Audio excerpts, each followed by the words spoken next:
Story 1. I've been a wedding photographer for 12 years now. Started out as a hobby when I was in college, but after shooting a few friends' weddings, word spread, and it became my full-time career. I love capturing those perfect moments that couples will treasure forever, and I take a lot of pride in making sure everything goes smoothly on their special day. Most of my work happens at traditional venues like churches and reception halls, but lately I've been getting more requests for outdoor shoots. There's something magical about natural lighting and scenic backdrops that you just can't replicate indoors. Riverside Park has become one of my favorite locations. It has beautiful gardens, a small lake, and plenty of space for different setups. Last Saturday, I was doing an engagement photo session for a young couple who were getting married in the fall. They'd specifically requested the park because that's where they'd had their first date 3 years ago. Sweet story, and I was excited to help them capture some romantic shots in a meaningful location. I arrived early to scout the best spots and set up my equipment. The couple had rented some decorative props, a vintage wooden arch with flowing white fabric, some elegant floral arrangements, and a small Persian rug to create a cozy setup near the lake. Nothing too elaborate, but tasteful and romantic. The bride-to-be was wearing a flowing white dress for the shoot, and her fiancé was in a nice navy suit.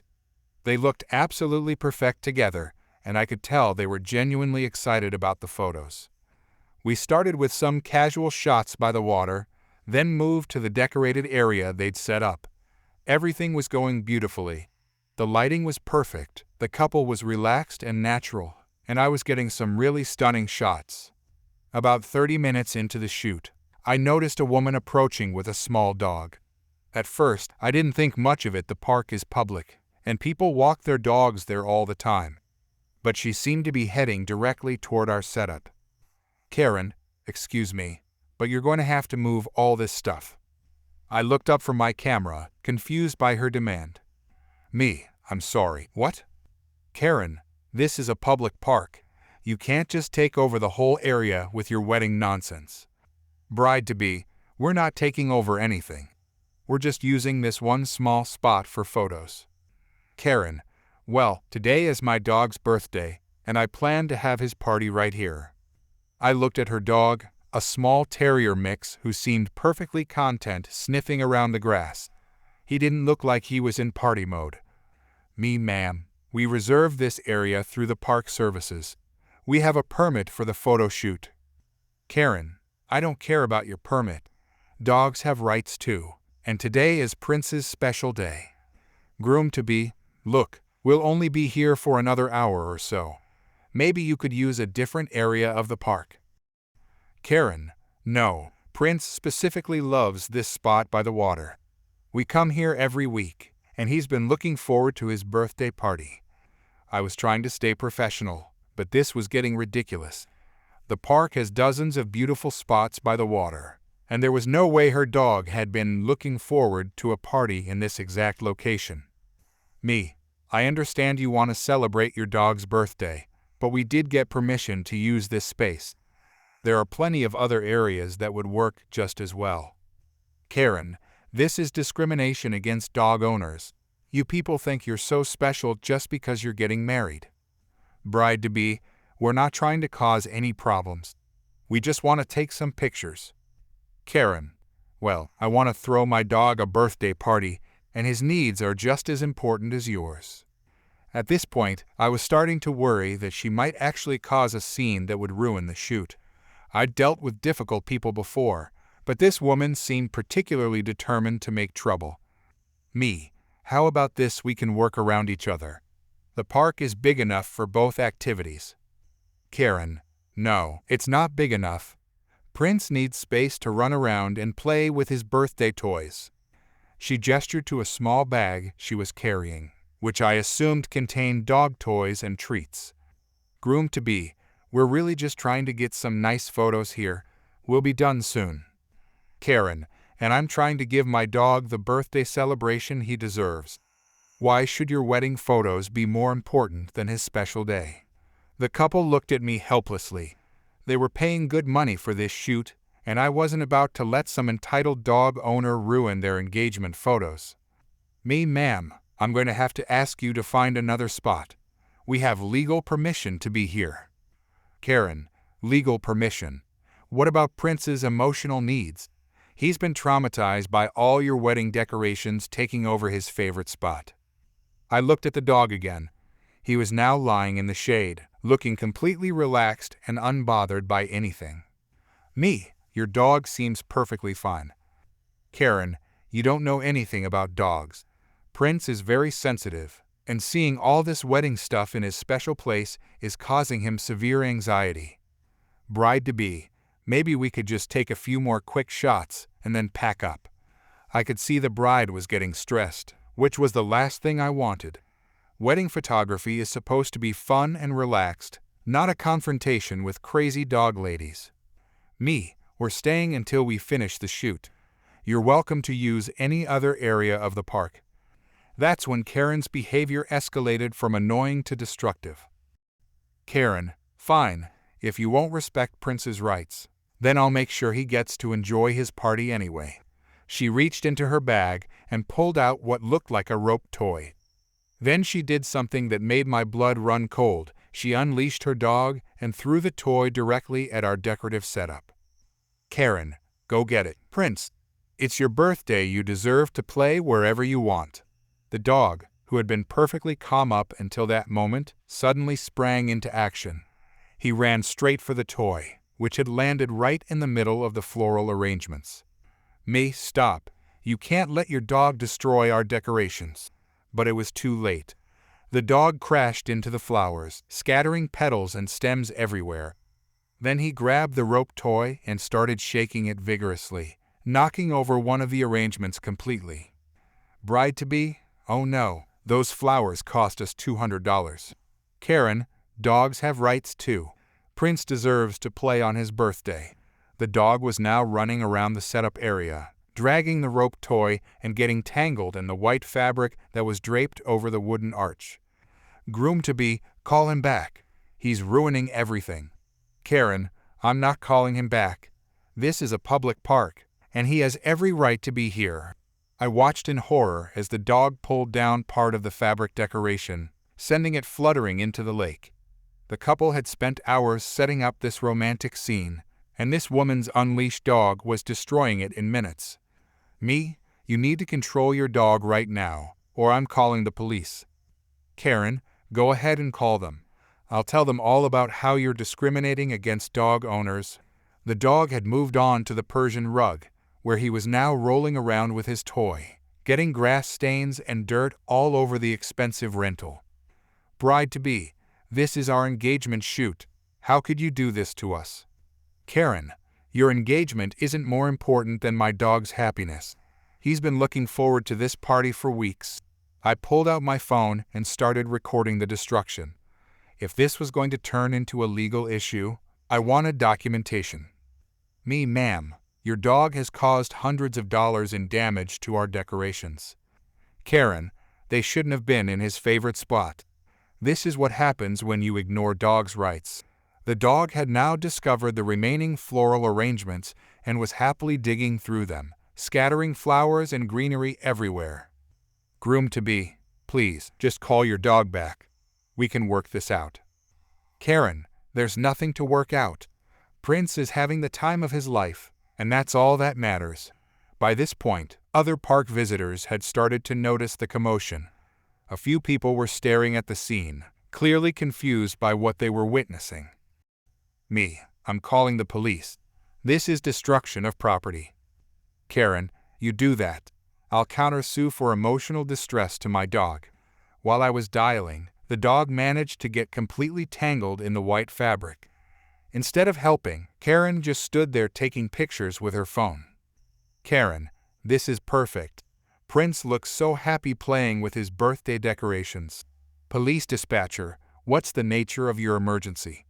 Me, I'm at Riverside Park, and a woman has unleashed her dog, and it's destroying our wedding photo setup. We have a permit to be here, and she's refusing to control her animal. Police dispatcher, we'll send an officer right away. Karen, I hope you're proud of yourself. You're ruining Prince's birthday party. The irony was incredible.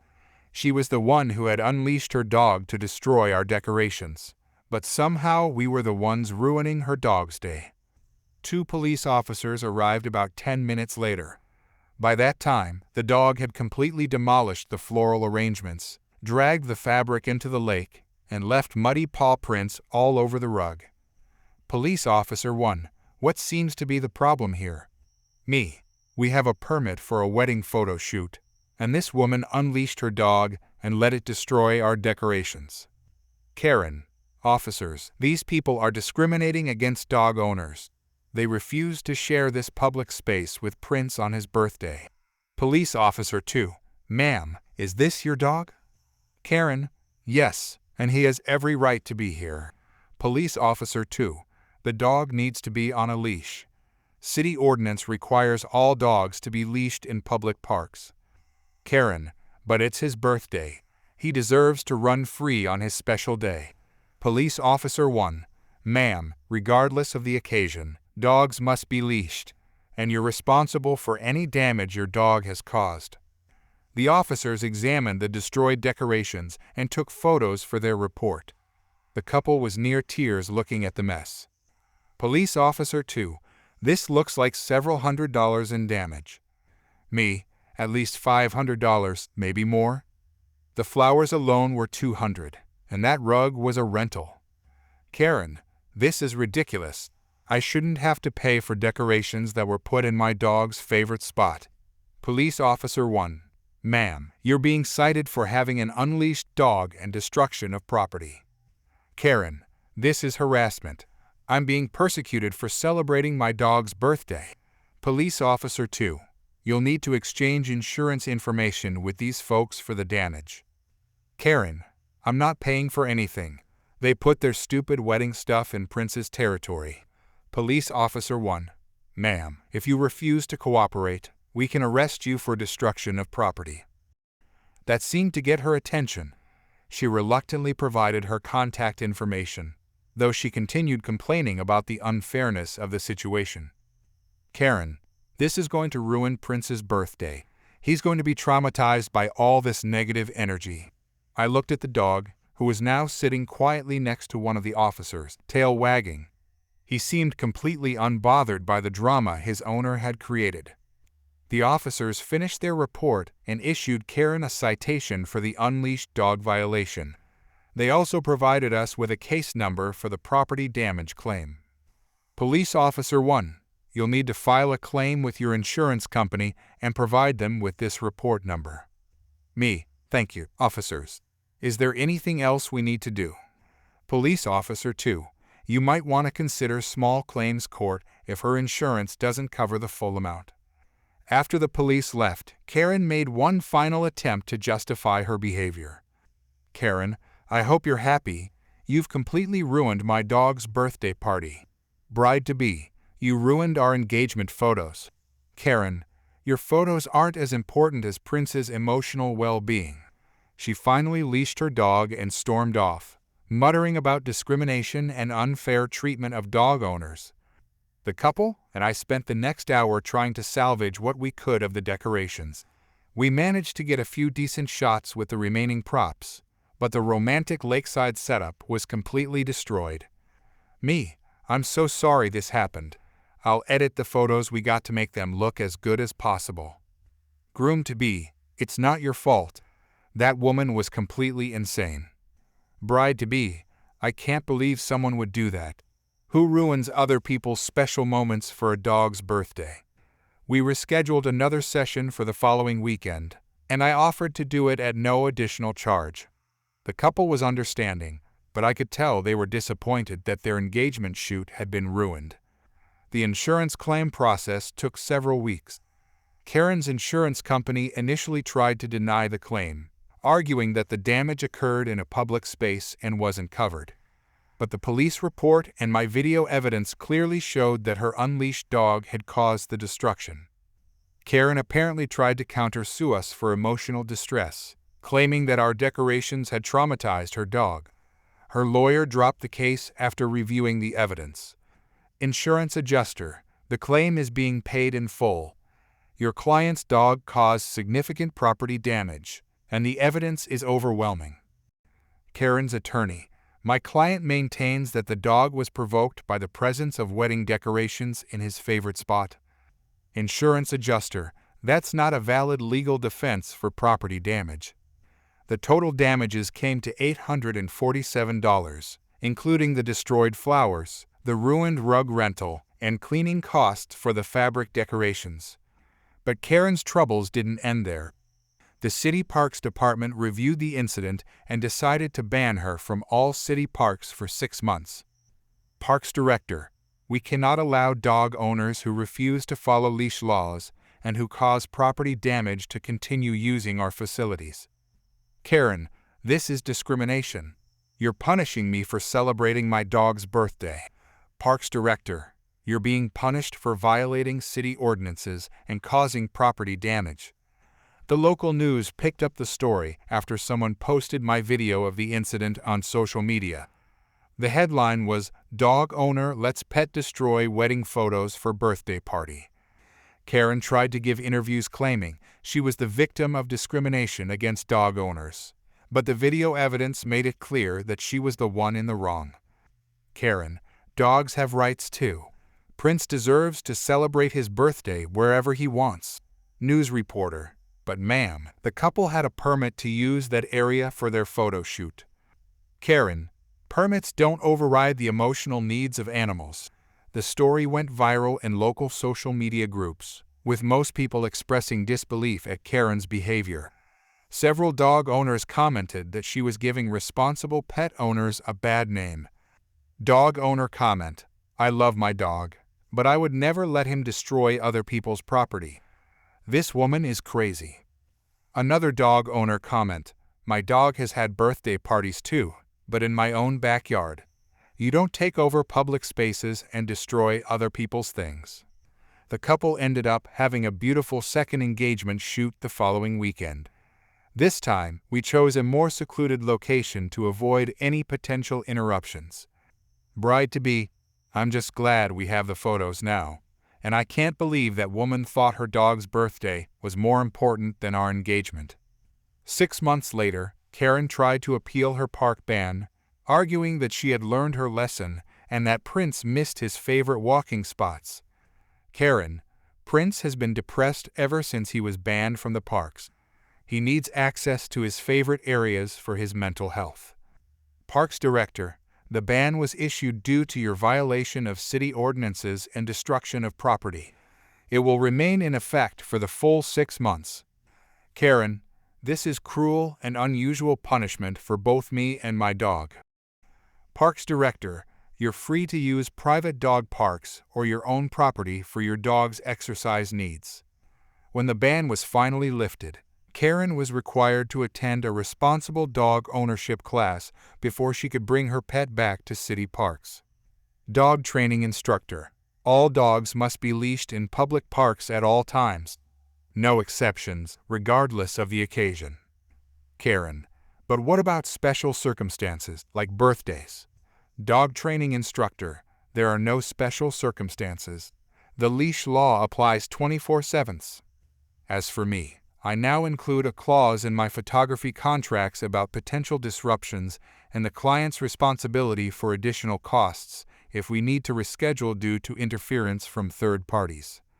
The whole incident taught me that some people have completely unrealistic expectations about their pets' rights and needs, but it also showed me how important it is to document everything when dealing with difficult people. The couple's wedding photos turned out beautifully, and they sent me a thank you card saying that the engagement shoot drama had become a funny story they tell at parties. They even joked about getting a dog after they're married, but promised to keep it leashed in public parks. Story 2. I've been waiting tables at this family restaurant for about 2 years now. Started working here right after my dad got sick and couldn't work anymore. Between his medical bills and helping my mom keep up with the mortgage, I needed steady income with decent tips. The restaurant isn't fancy, but we get a lot of families and the atmosphere is usually pretty relaxed. Most parents who come in with babies are pretty considerate. We have a family restroom with a changing station, and there's also a changing table in the women's restroom. I've never had any issues with parents and their kids before what happened last Sunday. It was the lunch rush, and I was covering my section of about 6 tables when this woman came in with what looked like a 6-month-old baby. She asked for a table for 2, saying someone else would be joining her. I seated her at a 4-top near the window since it would give her more space for the baby carrier and diaper bag. She ordered a sandwich and drink, mentioning that she'd order for the other person when they arrived. Everything seemed normal at first. The baby was being fussy, but that's nothing unusual in a family restaurant. About halfway through her meal, the baby started crying louder, and she started looking around with this annoyed expression. "Karen, excuse me, waitress." Me, "Yes, ma'am, what can I help you with?" "Karen, I need to change my baby. Clear off that table over there so I can use it." She pointed to the empty table right next to where an elderly couple was eating their lunch. Me, "Oh, we actually have changing stations in both restrooms. The family restroom is just down that hallway, and it's really spacious and clean." "Karen, I'm not going to some dirty public restroom. Just clear off that table." Me, "Ma'am, I can't let you change your baby on a dining table. It's a health code violation and not sanitary for other customers. But our changing stations are kept very clean and—" "Karen, are you refusing to help a customer?" I said, "Clear the table." The elderly couple next to us was starting to look uncomfortable, and I could see other customers glancing over. Me, "I'd be happy to show you to the family restroom. It has everything you need and it's very private and clean." "Karen, I am not taking my baby to some gross bathroom. These tables get cleaned anyway, so what's the problem?" Me, "Ma'am, we can't have diaper changes on surfaces where people eat. It's against health regulations and—" "Karen, get your manager, right now." I went to get my manager, hoping he could explain the situation better than I could. He's usually pretty good with difficult customers and finding solutions that work for everyone. "Manager, good afternoon, ma'am. I understand there's some confusion about our facilities." "Karen, your waitress is refusing to let me change my baby. I need to use one of these tables since your bathrooms are probably disgusting." "Manager, I assure you our restrooms are kept very clean, and we have proper changing facilities for your convenience. However, we cannot allow diaper changes on dining tables due to health code requirements." "Karen, that's discrimination against mothers. I'm a paying customer and I have rights." "Manager, you absolutely have rights, ma'am, and we want to accommodate you. We just need to do it in the appropriate facility. Would you like me to personally show you to the family restroom so you can see how clean and well-maintained it is?" "Karen, I'm not going to any bathroom. Either let me use this table or I'm calling corporate and telling them how you treat mothers here." The baby was crying even louder now, and more customers were starting to stare. I felt bad for the baby, who clearly needed to be changed, but there was no way we could let her do it on a dining table. "Manager, ma'am, I understand your frustration, but health codes exist to protect all our customers. I'm not able to make exceptions to these regulations." That's when she completely lost it. "Karen, fine, I'll do it myself then." She stood up and started walking toward the empty table with her baby and diaper bag. My manager quickly stepped in front of her. "Manager, ma'am, I cannot allow you to do that. Please use the proper facilities or I'll have to ask you to leave." "Karen, get out of my way." She actually tried to push past him while holding the baby. My manager gently but firmly blocked her path to protect the other customers. "Karen, how dare you put your hands on me?" Before anyone could react, she shifted the baby to one arm and slapped my manager across the face with her free hand. The sound echoed through the restaurant and everything went completely silent. "Manager, that's assault, ma'am. I'm calling the police." "Karen, you can't have me arrested. I'm a mother with a baby." But my manager was already on the phone with 911. Other customers were starting to get their phones out, some probably calling their own emergency contacts and others definitely recording what was happening. "Karen, this is all your fault." She pointed at me like I had somehow caused this entire situation by following basic health and safety rules. The police arrived within about 10 minutes. By then, she had tried to leave twice, but other customers had blocked the exits because they didn't want her to get away with hitting my manager. "Officer, ma'am, we have reports of an assault. I need you to stay calm and tell me what happened." "Karen, these people discriminated against me for being a mother. I just wanted to change my baby and they attacked me." "Officer, sir, can you tell me your version of events?" My manager explained the situation calmly, and several customers offered to give statements about what they had witnessed. The officer also asked to see our restroom facilities to understand the context. "Officer, ma'am, these are perfectly adequate changing facilities, and regardless of any disagreement, you cannot assault restaurant staff. You're under arrest for assault." "Karen, you can't arrest me. I have a baby." "Officer, we'll make sure your baby is properly cared for. Is there someone you can call to pick up your child?" Turns out the person she was supposed to meet was her mother, who arrived just as they were putting her in the police car. The grandmother was mortified and kept apologizing to everyone while taking the baby. The whole restaurant watched as she was driven away, still screaming about discrimination and how she was going to sue everyone.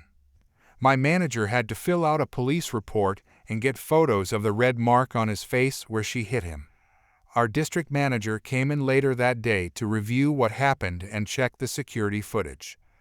2 days later, we got official notice from corporate that this woman was permanently banned from all locations of our restaurant chain nationwide. Apparently, they take assault on employees very seriously. A week after that, my manager got a call from the courthouse. She had pled no contest to the assault charge and was sentenced to anger management classes, community service, and had to pay a fine plus restitution to my manager for his medical checkup. The best part came about a month later. A customer who had filmed the whole incident posted it online with the caption entitled "Mom Thinks Diaper Changes Belong on Restaurant Tables." It went viral and was shared on multiple social media platforms. The comments were overwhelmingly supportive of how we handled the situation. Parents were especially vocal about how inappropriate her behavior was and how it made other parents look bad. Several comments mentioned that they were planning to eat at our restaurant specifically because of how professionally we dealt with the situation. Our location actually saw an increase in business after the video went viral. Families said they appreciated that we maintained proper hygiene standards and stood up for our employees. I still work there, and we still get customers who reference the diaper table lady sometimes. My manager fully recovered from the slap, though he jokes that he should have asked for hazard pay that day. We never did find out if that other person she was waiting for ever showed up. Story 3. I'm a special education coordinator at Maplewood Middle School, working with students with disabilities for 15 years. I create individualized education plans and ensure every student gets needed support. This happened during my 3rd year at Maplewood. I worked closely with a 7th grader who had severe dyslexia and ADHD. This bright kid struggled with reading and needed extended time on tests, quiet testing environments, and other accommodations. His mother was wonderfully supportive, always advocating appropriately for her son's needs. In the same grade was another student whose mother had a very different approach. She believed her son was gifted and the school wasn't challenging him enough. Her son was actually perfectly average with mostly B's and C's, but she was convinced he was being held back by inferior teaching. Problems started in October when she requested a meeting about accommodations for her son. I want to discuss my son's testing accommodations. He's obviously not performing to his potential because of how these tests are set up. Has your son been evaluated for any learning differences or disabilities? Well, no, but it's obvious he has some kind of processing issue.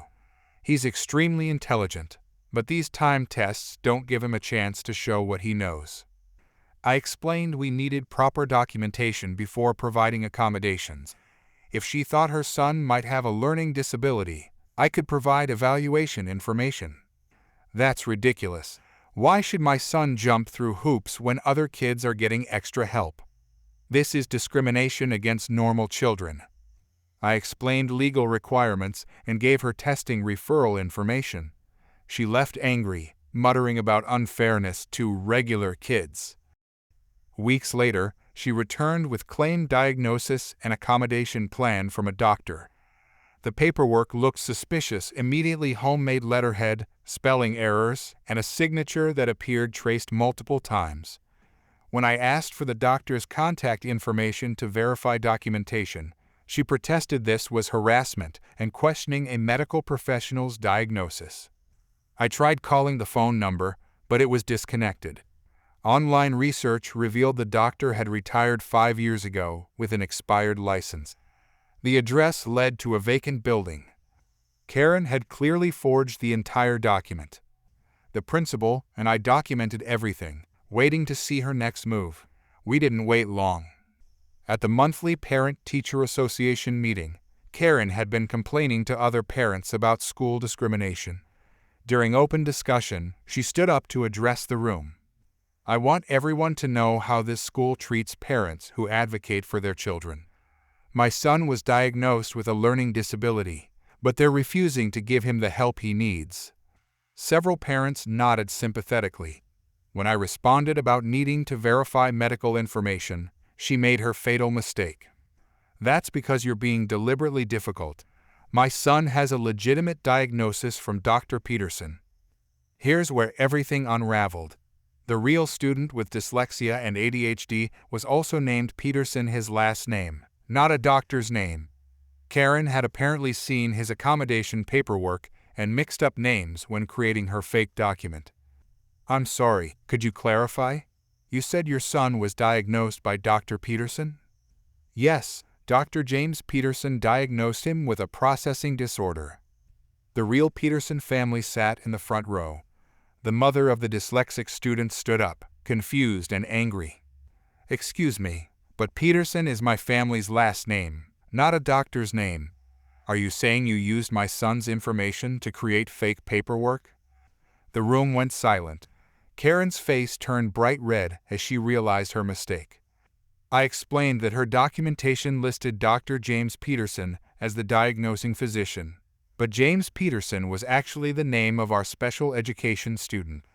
The phone number was disconnected, and the address was vacant. The room erupted in gasps and angry murmurs. Karen had been volunteering in the school office and had seen confidential student files, copying information from the real Peterson student's accommodation plan. Fine, so what if I did it? My son deserves the same opportunities as these special education kids. He's just as smart, if not smarter. So you committed fraud because your kid isn't getting good enough grades? A parent shouted. The system is rigged against normal children. These disabled kids get all kinds of advantages. Mrs. Peterson responded. Advantages? My son struggles every single day with reading and focus issues you couldn't possibly understand. The meeting devolved into chaos.